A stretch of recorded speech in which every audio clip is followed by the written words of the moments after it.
Welcome to another video. আজকে আমরা আলোচনা করব কেস নিয়ে। তোমার নাম নিশ্চয়ই শুনেছো, কেস, CASE। আমরা আজকে আলোচনা করব। কেস মানে কি জানো? কেস হচ্ছে ঘটনা। কেসের বাংলা হচ্ছে ঘটনা। তার মানে কি, তোমরা নামকরণ থেকে বুঝতে পারছো কিছু একটা ঘটবে।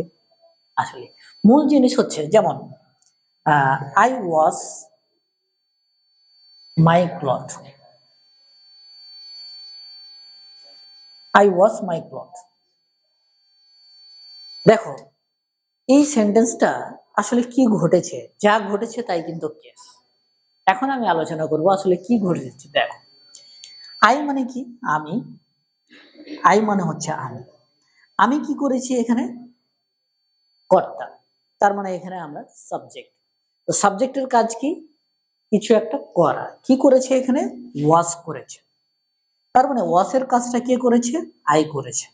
তাহলে আয়ের সাথে ওয়াশের কি সম্পর্ক? আই ওয়াশ করেছে, তাই না? তার মানে আমি কি করেছি? ওয়াশ করেছি। তাহলে আয়ের সাথে ওয়াশের একটা কি ঘটেছে? ঘটনা ঘটেছে। ঘটনাটা হচ্ছে কি? যে আই ওয়াশ করেছে। তারপরের ঘটনাটা কি করেছে? ওয়াশটা কি করেছে? কি ওয়াশ করেছে? ক্লথ করেছে। তাহলে দেখো, আই একটা কাজ করেছে। কি কাজ? ওয়াশ করেছে। এবং ওয়াশটা কি করেছে? আবার তারই কাপড়টা ধুয়েছে। তাহলে এটা হচ্ছে সাবজেক্ট, এটা হচ্ছে ভার্ব, প্রিন্সিপাল ভার্ব, এবং এটা হচ্ছে কি? অবজেক্ট। তাহলে ঘটনা ঘটলো, একটা সাবজেক্ট ঘটনা ঘটলো, ওয়াশের কাজটা করলো। আবার ওয়াশটা কি ঘটনা ঘটালো? ক্লথের যে ওয়াশটা করলো কি? ক্লথ। তাহলে এই যে ঘটনাগুলো একটার সাথে ঘটলো। আবার ক্লথটা কি কার? আমার। আমার এই জিনিসটা আমার ক্লথ। তার মানে এখানে যে একটার সাথে আরেকটা যে ঘটনাগুলো, সম্পর্কগুলো ঘটেছে, এটাকে বলা হয় সাধারণত কেস। অ্যাটলিস্ট এতটুকু মনে রাখো।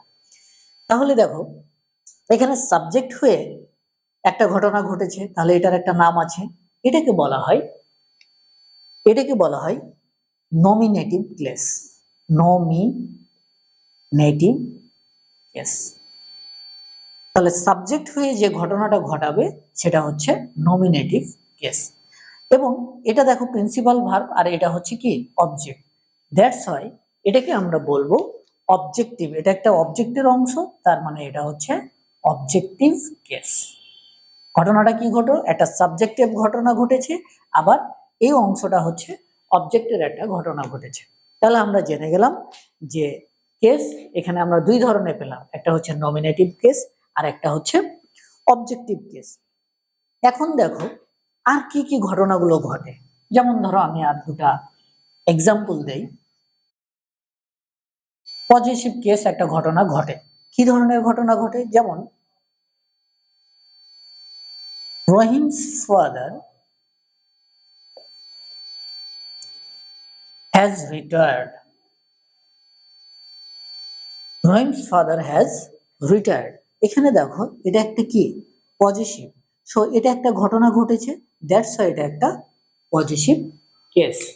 আরো একটা উদাহরণ দিই। আরেকটা কেস আছে যে আরেক ধরনের ঘটনা ঘটে। কি ধরনের ঘটনা ঘটে? সেটা হচ্ছে রহিম, কমা, সেটা আমরা বলতে পারি listen to me, listen to me. আরো হতে পারে আলিফ, কাম হিয়ার। দেখো এখানে কি করেছে? সম্বোধন করে বলা। তার মানে নির্দিষ্ট করে সম্বোধন করে যখন বলা হবে, ধরো আমার সামনে দুই চারজন ছেলে আছে, বাট আমি একটা নাম ধরে ডেকে বললাম আলিফ কাম হিয়ার, তখন এখানে কিন্তু অবশ্যই কমা থাকবে। কমা থাকার কারণে দেখো, আলিফ কিন্তু কামের কাজটা করছে না, আমি এটাকে আদেশ করছি। বাট কমা যখন আমি এখানে, কমাটা মোস্ট ইম্পর্টেন্ট একটা ব্যাপার। কমা যখন থাকছে তখন এটা এক ধরনের হচ্ছে, এটা ইম্পারেটিভ সেন্টেন্স হয়ে যাচ্ছে। আর যখন কমা থাকছে না তখন কিন্তু এটা অ্যাসার্টিভ হয়ে যাচ্ছে। তার মানে কি? রহিম শুনে আমাকে। আর যদি আমি কমা দিয়ে দিই তাহলে আমি কি বলছি? এটা আমি আদেশ করছি, রহিম কাম হিয়ার বা লিসেন টু মি। এটা কিন্তু মনে রাখতে হবে। তাহলে এটা একটা ঘটনা ঘটেছে। এই ঘটনাটাকে বলা হয় ভকেটিভ কেস। Vocative case. তাহলে আমরা এখন পর্যন্ত আমরা 4 ধরনের কেস পেলাম। একটা হচ্ছে নমিনেটিভ কেস, একটা হচ্ছে অবজেক্টিভ কেস, দ্বিতীয় নাম্বার, তৃতীয় নাম্বার হচ্ছে কি পজিটিভ কেস, চতুর্থ নাম্বারে পেলাম আমরা ভগেটিভ কেস। তো ভগেটিভ কেস কখন? যেটা যখন সম্বোধন করে আমি তাকে কিছু একটা আদেশ করছি, তখন সে নামটা হচ্ছে কি ভগেটিভ কেস।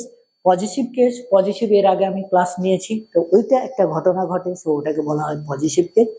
সাবজেক্ট যখন কোনো কাজ করছে তখন ওটাকে বলা হয় সাবজেক্টিভ কেস। সাবজেক্টটাকে আবার কি কাজ করছে সেটাকে বলা হয় অবজেক্ট। আমরা জানি অবজেক্ট কাকে বলে, তখন ওটাকে বলা হয় অবজেক্টিভ কেস। তো মোটামুটি একটা ধারণা এই কেস সম্পর্কে নিয়ে রাখো, আশা করি তোমাদেরকে উপকার আসবে। তো thank you so much for watching this video, see you next time.